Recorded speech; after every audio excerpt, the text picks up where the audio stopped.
ஆண்டவராகிய இயேசு கிறிஸ்துவின் நாமத்தினாலே என் அன்பின் வாழ்த்துக்கள். கர்த்தர் உங்களை ஆசீர்வதிப்பாராக. தொடர்ந்து அதிகாலையின் தேவனோடு என்கிற தலைப்பில் நாம் வேதத்தை தியானித்துக் கொண்டு வருகிறோம். இந்த நாளில் தியானத்தின் வார்த்தை மார்க்கு சுவிசேஷம் அதனுடைய 10வது அதிகாரம் 15வது வசனம். எவனாகிலும் சிறு பிள்ளையை போல் தேவனுடைய ராஜ்யத்தை ஏற்றுக்கொள்ளாவிட்டால் அவன் அதிலே பிரவேசிப்பதில்லை என்று மெய்யாகவே உங்களுக்கு சொல்லுகிறேன். அல்லேலூயா. உபதேசம் செய்து கொண்டிருக்கையில ஒரு சின்ன பையன் கிட்ட வரான். அவரை தொடாதபடிக்கு சுத்தி இருக்கிற சீஷர்கள் அதட்டுகிறார்கள். அதற்கு அவன் சொல்லி, சிறு பிள்ளையை என்னிடத்தில் வருவதற்கு இடம் கொடுங்கள், அவர்களை தடை பண்ணாதீர்கள், தேவனுடைய ராஜ்யம் அப்படிப்பட்டவர்களுடையது. அப்ப சிறு பிள்ளைகள் மட்டும்தான் தேவனுடைய ராஜ்யத்துக்கு பிரவேசிக்க முடியுமானா இல்லை. அநேகர் பெரிய பெரிய பொறுப்புல இருக்கிறவங்க சிறு பிள்ளையை போல மாற வேண்டும் என்று ஆண்டவராகிய இயேசு கிறிஸ்து சொல்லுகிறார். ஏனென்றால் அநேகர் பெரிய பொறுப்புல இருக்கிறவங்க இன்னைக்கு அநேக சபைகள்ல பாத்தீங்கன்னா கூட கள்ள சபையாக மாறிக்கொண்டு வருகிறது. காரணம் என்னவென்றால் நம் எதற்கான எந்த நோக்கத்திற்காக இந்த பூமியில கர்த்தர் நம்மை தெரிந்து கொண்டார் என்ற அந்த ஒரு நல் அறிவு நல் உணர்வு இன்னைக்கு அநேகர் இடத்துல இல்லை. அதனால்தான் பெருமை அவர்களை ஆட்கொள்கிறது. அநேக காரியங்கள் அவர்களே உயர்த்தி கொள்கிறார்கள். இந்த உலகத்தார்கள் அவர்களுக்கு பேனர் வைத்துக் கொள்வது போல அநேக அவர்கள் பெருமையை அவர்கள் வெளிப்படுத்துகிறார்கள். அநேக சபைகள்ல இன்னைக்கு ஒரு எலெக்ஷன்னா போலீஸ் பாதுகாப்போட எலெக்ஷன் நடத்துறாங்க. சபையில போலீஸ் வர அவசியமே இல்லை. கர்த்தர் நடத்தினார். கள்ளர் குகையாய் மாற்றப்பட்டுள்ளது என்று.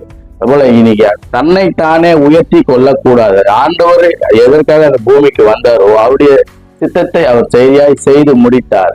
கள்ளம் கபடம் இல்லாமல் ஆண்டவர் பாருங்க, எந்த ஒரு எதிர்பார்ப்பும் இந்த பூமியில அவருக்காக எதிர்பார்க்கல. உதாரணத்துக்கு ஒரு வசனத்தை கூட வாசிக்கலாம் பாருங்க. மத்தேயு 18வது அதிகாரம் 3வது வசனம். நீங்கள் மனம் திரும்பி பிள்ளைகளுக்கு ஆபாதித்தால் பரலோக ராஜ்யத்தில் பிரவேசிக்க மாட்டீர்கள் என்று மெய்யாகவே ஆகையால் இந்த பிள்ளையை போல தன்னை தாழ்த்துகிறவர் எவனோ அவனோ பரலோக ராஜ்யத்தில் பெரியவனாய் இருப்பான். சிறு பிள்ளையை போல கள்ளம் கபடம் இல்லாமல், யார் மேலே குற்றம் அதிகமாய் சாட்டாமல், யார் மேலே பொறாமை கொள்ளாமல். ஒரு சிறு பிள்ளை பாத்தீங்கன்னா ஒரு 2 வயசு பிள்ளைகள் பாத்தீங்கன்னா 3 வயசு பிள்ளைகள் பாத்தீங்கன்னா யாரு மேலே அனாவசியமான கோபம் இருக்காது, அனாவசியமான குறை சொல்லுகிற எண்ணம் இருக்காது, எரிச்சல் கெட்ட பழக்கம் இருக்காது. அதனாலதான் எப்பேற்பட்ட உயரத்துல இருந்தா கூட நம்மள சிறு பிள்ளையை போல தாழ்த்த சொல்லுகிறார். அநேக இடத்துல தாழ்மை இல்லை, விட்டு கொடுக்கிற காரியம் இல்லை, மன்னிக்கிற குணம் இல்லை. என் தேவனாகிய இயேசு கிறிஸ்து இடத்துல என்ன இருந்ததோ அந்த காரியமெல்லாம் நம்ம கிட்ட இருக்கணும். அப்பதான் நம்ம பரலோக ராஜ்யத்துல பிரவேசிக்க முடியும். ஆனா அந்த காரியம் ஒரு இடத்துல அங்க இல்லாமல் இருந்துட்டு பாருங்க. அதனாலதான் நேபுகாத் நேச்சார் பாருங்க, அவ்வளவு காரியம் இருந்தும் நான் என்னுடைய வல்லமையினால் கட்டின ராஜ்யம் இதுன்னு சொல்லும் போது ஒரு செகண்ட்ல பாருங்க புல்லை சாப்பிடும்படியாக கீழே விழுந்தான் என்று வேதம் சொல்கிறது. தன்னை உயர்த்துகிறவன் தாழ்த்தப்படுவான், தன்னை தாழ்த்துகிறவன் உயர்த்தப்படுவான் என்றும் வேதம் சொல்கிறது. அந்த கர்த்தருடைய பிள்ளையா இருக்கிற நாம இயேசு கிறிஸ்து முன்மாதிரியாக வாழ்ந்து விட்டு சென்று இருக்கிறார். அவர் பரலோக ராஜாவா இருந்தும் அவர் எப்படியோ பணக்காரராய் வாழ்ந்திருக்கலாம். அப்படி வராமல் ஒரு மாட்டு தொழுவத்திலே பிறந்திருக்கார். எதற்காக இப்படிதான் வாழணுன்ற ஒரு மனுஷன் இப்படிதான் வாழணுன்றத அவர் வாழ்ந்து காட்டியிருக்கிறார் பாருங்க. உதாரணமாக லூக்கா 18வது அதிகாரம் 13வது வசனத்தை வாசிக்கலாம். தன் கண்களையும் வானத்துக்கு ஏறக்கு துணியாமல் தன் மார்பை அடித்துக் கொண்டு தேவனே வாங்கியாக்கி என் மேல் கிருபையாயிரும் என்றார். அல்லேலூயா. 2 பேர் ஜெபிக்கிறார்கள். ஒருவன் பரிசேயன், இன்னொருவன் ஆயக்காரன். அந்த பரிசேயன் ஜெபிக்கிறான். அவன் பாருங்க, அவன் தேவையில்லாத ஜெபம் இது. பரிசேயன் 11வது வசனம் சொல்றது, பரிசேயன் நின்று தேவனே நான் பரிகாரர், அநியாயக்காரர், உபச்சாரக்காரர் ஆகிய மற்ற மனுஷரை போல இந்த ஆயக்காரனை போலும் இராதபடியினால் உம்மை ஸ்தோத்தரிக்கிறேன். நம்ம போயிட்டு நம்மளை மாத்திரம் கர்த்தருக்கு முன்பாக நிறுத்தினா போதும், நம்மளை தாழ்த்தினாலே போதும். ஆனா மத்தவங்க எல்லாரையும் அவன் முன்னாடி வைக்கிறான். இவங்கள போல இல்லை நானு, இவங்கள போல இல்லை நானு. இன்னைக்கு அநேகர் பாத்தீங்கன்னா அவங்க நல்லவங்களா காட்டிக்கிறதுக்கு மத்தவங்க கிட்ட இருக்க குறைய சொல்லுவாங்க. இவங்ககிட்ட இதெல்லாம் இருக்குது, இவங்ககிட்ட இதெல்லாம் இருக்குது, ஏன்னா என்கிட்ட இல்ல பாருங்க நான் நல்லவன் அப்படின்னு சொல்றது இல்ல.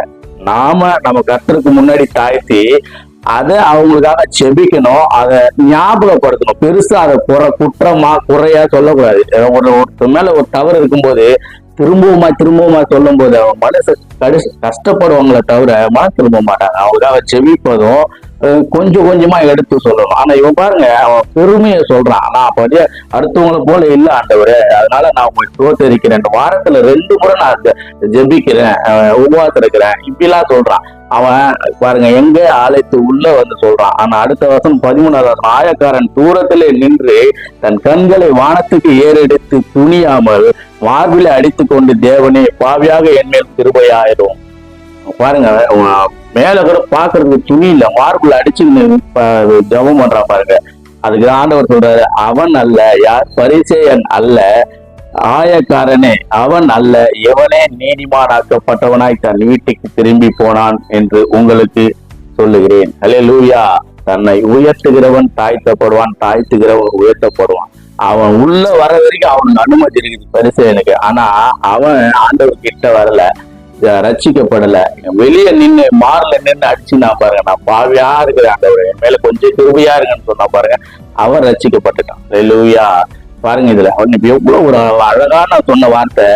அவன் வெளியே இருந்தவன் ஆண்டவர் கிட்ட வந்துட்டான். இவன் கிட்ட இருக்கிறதா நினைச்சிருக்கலாம், ஆனா ரட்சிக்கவும் படல, ஆண்டவர் கிட்டவும் இல்லை. இன்னைக்கு அநேகர் பாத்தீங்கன்னா ஆண்டவர் கிட்ட, ஆனா ஆண்டவருடைய ஊழியத்தை செய்யற, ஆண்டவருடைய வேலையை செய்யற அப்படின்னு சொல்றவங்க ரட்சிப்புக்குள் இல்லாம அநேக பெருமையான காரியங்கள தள்ளி நிக்கிறாங்க. அநேக சபைகளும் இப்படிதான் இருக்குது. ஆனாலும் யார் ஒருவன் தாழ்த்துகிறானோ அவனை முன்னேறி ஆண்டவர்கிட்ட நெருங்கி வந்துடுறான் பாருங்க. ஆண்டவர்கிட்ட நெருங்கி இருக்கணும்னா, பரலோக ராஜ்யத்தை பிரவேசிக்கணும்னா, அவருடைய ராஜ்யத்திற்குள்ள நாம் அவரோடு கூட இருக்க வேண்டும் என்றால் நம்மை தாழ்த்தணும், விட்டு கொடுக்கணும், மன்னிக்கணும். இப்படி அவர்கிட்ட இருந்த எல்லா காரியங்களும் நம்மளிடத்தில் இருக்கும்போது கர்த்தர் நம்ம நிச்சயமாக உயர்த்துவார், பரலோக ராஜ்யத்துல சேர்த்துக் கொள்வார். கர்த்தர் உங்களை ஆசீர்வதிப்பாராக. ஆமென்.